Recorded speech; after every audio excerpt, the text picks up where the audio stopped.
প্রত্যেকটা বাচ্চারই মায়েরা যে অভ্যাসগুলো আমরা ছোটোবেলা থেকে করিয়ে থাকি সেই অভ্যাসটা একটা সময়ের পরে কিন্তু ছাড়ানো খুবই মুশকিল হয়ে যায়। আসসালামু আলাইকুম বন্ধুরা, সবাই কেমন আছেন? আমিও খুব ভালো আছি। ব্লগিং উইথ ম্যারোজে একবার সকলকে স্বাগত। বুধবার আর এখন বাজে ঘড়িতে সকাল 7:30। আর ঘুম থেকে উঠে এই যে দেখুন আমি দুধটাকে গরম করতে দিয়ে দিয়েছি আমার মেয়ের। ওর যে অভ্যাসটা, বাজে অভ্যাসটা যেটা হয়ে গেছে, যেটা আমি বলছিলাম এতক্ষণ, এই যে বিস্কিট আর এই যে শিশিটা আপনি দেখতে পাচ্ছেন, মানে দুধের যে বোতলটা, এই বোতলের ভিতরে আমাকে কিন্তু এই যে বিস্কিটটা এইভাবে ঠিক ভেঙে ভেঙে দিয়ে আর দুধটাকে দিয়ে শেক করে কিন্তু ওকে খাওয়াতে হয়। ও এইভাবেই দুধ বিস্কিট খাবে ঘুমিয়ে ঘুমিয়ে। ওকে যদি ঘুম থেকে তুলে ভালো করে ফ্রেশ করে আমি যদি বাটি বা কিছু মগের মধ্যে দুধ দিলাম ধরুন আর বিস্কিট দিলাম, ও কিন্তু একদম খায় না।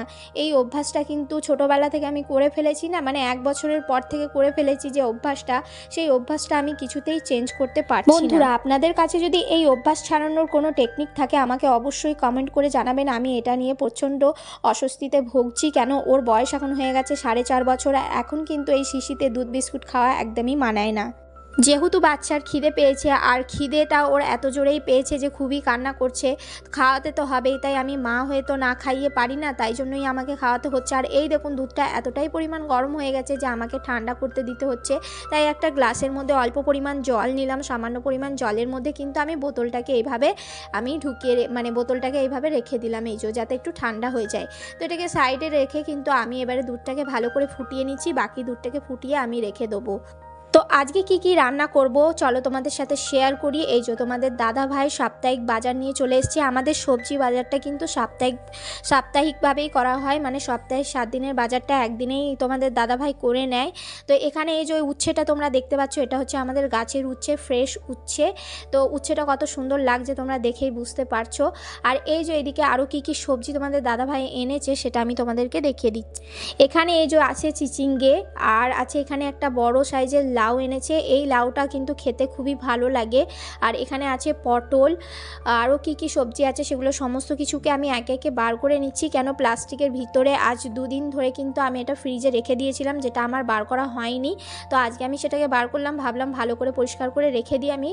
তো এদিকে এই দেখুন গাজর আছে, টমেটো আছে, সব কিছুই অল্প অল্প করে এনে দিয়েছে যতটা পেরেছে। তো আমি চেষ্টা করব এটা 7 দিন চালানোর। যদি এর মিডিলে মানে শেষ হয়ে যায় বা কোনো কিছু প্রয়োজন হয়, যেমন শাক ধরুন শাক ফাক, এগুলো তো আর এনে 1 সপ্তাহ ধরে রেখে খাওয়া যায় না। কেন, শাকটা বিশেষ করে মানে পুঁই শাক বলুন বা কলমি শাক বা লাল শাক বা চাপানোটে শাক, যে কোনো শাকটাই কিন্তু টাটকা টাটকা এনে খাওয়াটাই ভালো লাগে খেতে।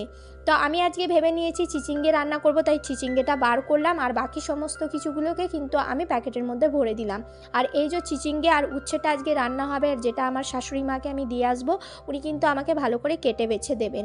আর এদিকে এই যে আমি ভালো করে প্লাস্টিকের বোলগুলোকে মুছে, মানে ওই যে কন্টেনারগুলোকে মুছে নিলাম। আর আমাদের তো বউদের একটা অভ্যাস জানেন, নেতা বা কাপড় কিছু মানে হাতের ধারে না পেলেই ওড়না দিয়ে টুক করে মুছে নিই। তো আমিও সেটাই করি, আমারও হ্যাবিট হয়ে গেছে ওই সেম জিনিস। তো আমি ওড়না দিয়েই মুছে নিলাম। তো ডাব্বাগুলোকে বক্সে একটু একটু করে জল লেগেছিলো, সেগুলোকে ভালো করে মুছে নিয়েছি।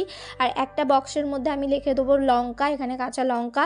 বক্সের মধ্যে কিন্তু এইভাবে সুন্দরভাবে গুছিয়ে কিন্তু ফ্রিজে রেখে দিলে এই সব সবজিগুলো কিন্তু অনেক দিন ধরে ভালো থাকে। আর একটা বক্সে কিন্তু আমি টমেটো রেখে দিয়েছিলাম।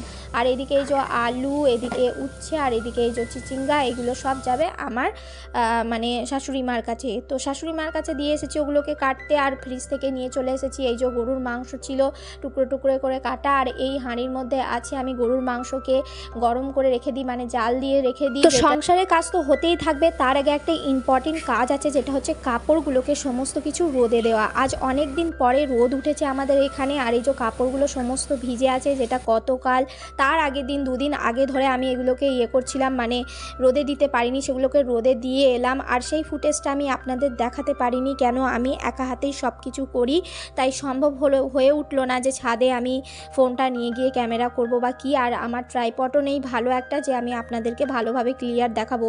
আমি কিন্তু খুব কষ্ট করেই এই ব্লগিং ভিডিওগুলোকে শ্যুট করে আপনাদের কাছে পৌঁছাই। তো যাই হোক, এদিকে সমস্ত যেসব বাকি কাজ ছিল সেরে দিয়ে আমি নিজের জন্য একটু সময় পেয়েছি। আর এদিকে চলে এসেছি সকালের খাবারটা খেতে। ওই যে সকালের খাবার কিছুই না, আমি এখানে নিয়ে নিয়েছি চা আর মুড়ি, যেটা আমি কিন্তু আমাদের গ্রামের দেশি ঘি আছে সেটা দিয়ে খাবো। এটা আমার খেতে খুবই ভালো লাগে। আর আজ অনেক দিন ধরেই থেকেই আমি এইভাবে মুড়ি চা খাইনি, তাই ভাবলাম আজকে একটু এইভাবেই মুড়ি চাটা। তো একেবারে আর্লি মর্নিং মানে সকালবেলায় ঘুম থেকে উঠে কিন্তু কিছু খেতে ভালো লাগে না, যাই বলুন। 1 ঘন্টা পরে কিন্তু খিদে একটু পাই কাজকাম করে। তো এখন আমার সেই খিদেটা পেয়েছে আর আমি এই যে চা দিয়ে মুড়িটা খেয়ে নিচ্ছি। আর বিশ্বাস করুন খিদে পেটে যা খাওয়া হয় মানে সেটাই যেন অমৃত লাগে। তো এদিকে আমি চা খাওয়া কমপ্লিট করে নিয়ে চলে যাব কিন্তু আমি আমার রান্নার বাকি কাজে। তো এদিকে কিন্তু আমার কাটাকুটি সমস্ত কিছু হয়ে গেছে, আমার শাশুড়ি মা সমস্ত কিছুকে কেটে দিয়েছেন। এবার কিন্তু ধুয়ে নেওয়ার পালা। তো আমি একে একে সমস্ত কিছুকে ধুয়ে নিচ্ছি। আর আজকে হচ্ছে যে রান্না করব চিচিঙ্গা আলু দিয়ে গরুর মাংস রান্না করব। গরুর মাংস আমার কাছে বেশি পরিমাণ নেই, তাই গরুর মাংসকে ছোট ছোট করে কেটেছি আর তার মধ্যে যে চর্বি পিসগুলো থাকে সেগুলোকেও ছোট ছোট করে কেটেছি। তো সেটা দিয়েই একটা মজা করে রান্না করব। আর এদিকে এই যে উচ্ছেটাকে ভালো করে ধুয়ে নিলাম, আলুটাকেও ধুয়ে নিচ্ছি। উচ্ছে আলুটা রান্না হবে চিংড়ি মাছ দিয়ে, যেটা খেতে আমার খুবই ভালো লাগে। তো আজকের মেনু হচ্ছে এটাই। তো আমার সমস্ত কিছু ধুয়ে কমপ্লিট হয়ে গেল। আর এই যে এইদিকে দেখিয়ে দিচ্ছি তোমাদের, আমি ভাতটা অনেক আগেই বসিয়ে দিয়েছিলাম, যেটা একটা বলক আসা শুরু হয়ে গেছে। তো ভাতটা আমি সর্বপ্রথম বসিয়ে দিই এই কারণে, কেন ওটা হতে সময় লাগে। আর ওর ভাতটা হয়ে গেলে যেন মনে হয় সংসারের অর্ধেক কাজ হয়ে গেল। তো এদিকে কিন্তু এই যে আমি চলে এসেছি রান্না করতে। আমার কিন্তু মেয়েকে খাওয়ানো কমপ্লিট হয়ে গেছে আর মেয়ে ঘুম থেকে উঠেও পড়েছে, ও নিচে গেছে। আর এদিকে কিন্তু আমি এই যে রান্নার কাজটা একটু এগিয়ে রাখছি, যেমন ধরুন 10টার যে টিফিনটা আমাদের ঘরে সবাই করে সেটা করে নিচ্ছি। তো এখানে টিফিনে আজকে রাখছি আলু ভাজা আর রুটি। আর আমাদের গতকালের একটু ভাত আছে, বাসি ভাত আছে, সেটা কিন্তু আমরা এই আলু ভাজা দিয়ে খাবো। যাই বলুন, মাঝে মধ্যে কিন্তু নুন লেবু তারপরে কাঁচা লঙ্কা চটকে বাসি ভাত, এরকম আলু ভাজা কিংবা আলু ভর্তা দিয়ে, কাঁচা পেঁয়াজের আলু ভর্তা, ফুলুরি ভর্তা দিয়ে খেতে কিন্তু খুবই ভালো লাগে। তো তাই আমরা ঠিক করেছি আজকে আলু ভাজা দিয়ে আমরা দুজনে মানে আমরা হাজব্যান্ড ওয়াইফ দুজনে খাবো হচ্ছে বাসি ভাত, আর আমার শ্বশুর শাশুড়িকে দেবো রুটি আলু ভাজা। তো ওদিকে আলু ভাজাটা বসিয়ে দিয়েছি, এদিকে আমার ভাতটা ভালো রকমের ফুটে গেছে। ভাতটাকে এবার আমি কষিয়ে দেবো। আর চলো তোমাদের দেখিয়ে দিচ্ছি মেহরোজ এখন কি করছে। মেহরোজের স্কুল যাওয়ার কোনো ধান্দাই নেই, ও খেলায় মগ্ন হয়ে আছে। কি করছো?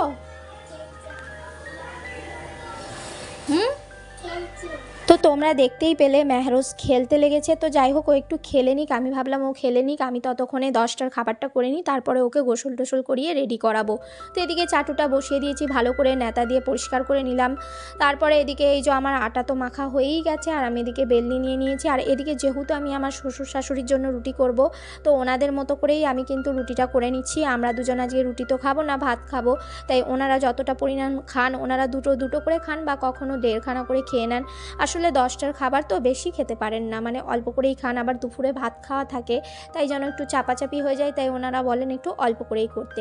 তো রুটি আলু ভাজাটা আমি এদিকে করে নিচ্ছি। ওদিকে কিন্তু আলু ভাজাটা ট্রান্সফার করে দিয়েছি, কমিয়ে দিয়েছি, কমিয়ে হচ্ছে। আর এদিকে রুটিটা কিন্তু আমি একে একে সেঁকে নেব। অনেকেরই ধারণা যে হাউস ওয়াইফদের বেশি কাজ থাকে না, যেটা আমি আগের ভিডিওতেও মেনশন করেছিলাম। তো কথাটা একদমই ভুল কথা। একটা হাউস ওয়াইফ যে প্রত্যেকটা পরিবারের মানে সকলকে কিভাবে খুশিভাবে ম্যানেজ করে রাখে সেটা সেই তারাই জানে যারা হাউস ওয়াইফ হওয়াটা কিন্তু একদম মানে ছোট কথা না বা সহজ কথা না, খুবই কঠিন কথা। আমার তো মনে হয় যে বাইরে যারা চাকরি করে তাদের থেকে এই হাউস ওয়াইফ হওয়াটা কিন্তু অনেক কষ্টকর কথা।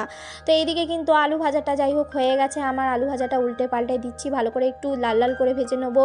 এদিকে রুটিটাও আমি সেঁকে নিচ্ছি একে একে, এবার সেঁকে কিন্তু রেখে দেবো। আর ওদিকে কিন্তু বড়মশাই ঘুম থেকে উঠে পড়েছে, খুঁজছে কী দিয়ে চা খাবে। তো ওনার ঘুম মানে ওনার সকাল মানে ওনার 9:30 বাজে। তো এখন ঘড়িতে সত্যি 9:30 বেজে গেছে। আর আমার এদিকে তাড়াহুড়ো লেগে গেছে যে কতক্ষণে রুটি আর আলু ভাজাটা হবে, কেন মেয়েকে এবার আমাকে গোসল করতে নিয়ে যেতে হবে, কেন 11:45-টার মধ্যে ওকে আমাকে খাইয়ে দাইয়ে রেডি করে স্কুলে পাঠাতে হবে, তাই একটু তাড়াহুড়ো লেগে গেছে। আর এই যে ঘরে চলে এসেছি, ঘরের মধ্যে তো গতকালে আমি কিন্তু ঘর মুছিনি, আমার অনেকটা বেলা হয়ে গেছিলো বলে শুধু ঝাঁট দিয়ে দিয়েছিলাম। আর প্রত্যেকদিন ঘর মুছে এমনই অভ্যাস হয়ে গেছে আমার যে একদিন না ঘর মুছলে আমার যেন নিজেরই শরীরটা কেমন অস্বস্তি ভাব আসে। তাই আজকে ভেবেছি মেয়ে স্কুল চলে গেলেই আমি কিন্তু আগে ঘরটা ঝাঁট দিয়ে মুছে নেবো, তারপরে বাকি সংসারের কাজগুলো করব। তো এখানে এই যে আমি চলে এসেছি আবারও, আমার সমস্ত কাজ হয়ে গেছে, আমি ঘর দোর মুছে নিয়েছি, প্লাস মেয়েও স্কুলে চলে গেছে। তো এখন আমি টোটালি ফ্রি হয়ে গেছি। এখন আমি মন দিয়ে এবার সমস্ত রান্নাবান্নাগুলোকে ভালো করে করতে পারবো। তো আজকের রান্না তো আপনাদের বলেইছি যে আজকে আমি কি বানাচ্ছি। তো প্রথমে আমি যেটা বানাচ্ছি সেটা হচ্ছে উচ্ছে দিয়ে চিংড়ি মাছের একটা চচ্চড়ি বানাবো আলু দিয়ে, সেটা তো তার জন্য কিন্তু আমি সাদা তেল দিয়ে দিয়েছি হাঁড়িতে। তারপরে দিয়ে দিলাম হচ্ছে এর মধ্যে এই যে কুচিয়ে রাখা পেঁয়াজ আর কাঁচা লঙ্কা, সেটা লাল লাল করে ভেজে কিন্তু এই যে আমি সিদ্ধ করে রেখে দিয়েছিলাম চিংড়ি মাছ। আপনাদের দাদাভাই বেশি পরিমাণ করে মানে চিংড়ি মাছ আনে, যেটাকে আমি বেছে ধুয়ে নুন আর হলুদ দিয়ে সিদ্ধ করে ফ্রিজে ভরে রেখে দিই। তো সেই আমি অল্প অল্প করে সবজিতে দিয়ে কিন্তু আমি রান্না করি। আর এই যে আমি কিন্তু দিয়ে দিলাম চিংড়ি মাছটা ভালো করে ভেজে নিয়েছি। এরপরে আমি দিয়ে দিলাম আলু দেওয়ার পরে আমি ভালো করে কষিয়ে নিচ্ছি। আলুটা যখন অর্ধেক সিদ্ধ হবে তখনই কিন্তু আমি উচ্ছেটা দেবো। তো উচ্ছেটা দেওয়ার আগে কিন্তু উচ্ছেটা ভেজে নেবো, কিন্তু তার আগে আমি আলুটাকে আমি কষে নিয়ে চড়িয়ে দিচ্ছি, কেননা আলুটা হতে তো সময় লাগবে একটু, আর যতটা সময় আলুটা হতে লাগবে ততটা সময়ে কিন্তু আমার উচ্ছেটা ভাজা হয়ে যাবে। তো এদিকে একে একে সমস্ত মশলা দিয়ে দিচ্ছি, নুন, হলুদ, ধনে জিরে গুঁড়ো আমার একটা বক্সেই হয়ে গেছে, তাই আমি ওটাকে মিক্স করে নিয়েছিলাম ভালো করে, সেটাই দিচ্ছি। আর একটু ঝাল লঙ্কা গুঁড়ো দিলাম। উচ্ছে যেহেতু তেতো হয় তাই এতে একটু স্পাইস হলে, মানে একটু ঝাল বেশি হলে কিন্তু খেতে ভালো লাগে। তো ভালো করে সমস্ত মশলা দিয়ে দিলাম। আর আমি একটা মশলা দিতে ভুলে গেছি, যেটা হচ্ছে আদা রসুন বাটা। একটু আদা রসুন বাটা উচ্ছেতে দিলে খেতে ভালো লাগে, সেটাও আমি দিয়ে দিচ্ছি এবার। তো আদা রসুন বাটা একদম সামান্য অল্প পরিমাণ দেবো, কেন বেশি দিয়ে দিলে তো একটা আদার যে গন্ধ থাকে, মানে ফ্লেভারটা থাকে, সেটা স্ট্রং হয়ে যায়, বেশি হয়ে যায়। তো আদা দেওয়ার পরে কিন্তু আমি ভালো করে কষিয়ে নিচ্ছি। কষানো হয়ে গেছে, এবার এটা কিন্তু আমি ওই গ্যাসে দিয়ে দিলাম, ট্রান্সফার করে নিলাম। আর এদিকের গ্যাসে কিন্তু আমি ওভেনে দিয়ে দিয়েছি এই কড়াটাকে, যার মধ্যে দিয়ে দিচ্ছি সাদা তেলটা গরম হতে আমি দিয়ে দেবো কেটে ধুয়ে রাখা উচ্ছেটা। আমি যেটা ওই যে আগে বললাম, উচ্ছেটাকে আমি ভেজে নিয়ে একটু হালকা তারপরে রান্না করি। উচ্ছেটা হালকা ভেজে নিয়ে রান্না করলে কি হবে, উচ্ছের যে একটা কড়াতে তো ভাব থাকে সেটা চলে যায়, আর তরকারিটা খেতে টেস্টও লাগে। আমার যেহেতু ট্রাইপডটা একদমই ছোট, তাই বারবার ক্যামেরাটাকে একবার এদিক ওদিক করে আমি শ্যুট করতে পারি না, তাই আমি ওই জন্য ওই অসুবিধার জন্যই আমি হাঁড়ি কড়াগুলোকে এইভাবে আমি অ্যাডজাস্টমেন্ট করছি, একবার এদিকে দিচ্ছি একবার ওদিকে দিচ্ছি। আপনারা হয়তো ভাববেন যে আপু পাগলা হয়ে গেছে, কেন এরকম করছে রে ভাই। তো এই জন্যই ক্যামেরাটাকে যদি আমি এদিক ওদিক করি তো তাহলে বারবার ট্রাইপড থেকে খুলে যাচ্ছে আর পড়েও যাচ্ছে, সেই জন্য আমি একবার করে এদিকে হাঁড়ি দিচ্ছি একবার ওদিকে কড়া দিচ্ছি, মানে যেটা আমার সুবিধা হচ্ছে। আর এদিকে আলোর যে রিফ্লেকশনটা বেশি থাকে, মানে ভালো উজ্জ্বল দেখায়, তাই জন্য আরও আমি এই দিকেই কিন্তু রান্নাবান্নাটা করি। তো যাই হোক, এদিকে তো আমার হয়ে গেছে কষানো। তো এদিকে আমি উচ্ছেটা যে ভেজে রেখেছিলাম সেটাও দিয়েছিলাম, সেটা দিয়ে কষিয়ে কিন্তু জল দিয়ে আমি ফুটতে, মানে সিদ্ধ হতে দিয়ে দিয়েছি। আমি ওই পাশের গ্যাসে কিন্তু দিয়ে দিলাম, আর এই গ্যাসে কিন্তু আমি দ্বিতীয় রান্নাটা চড়িয়ে দিলাম। দ্বিতীয় রান্নাটা হচ্ছে চিচিঙ্গে দিয়ে আমি গরুর মাংস রান্না করব।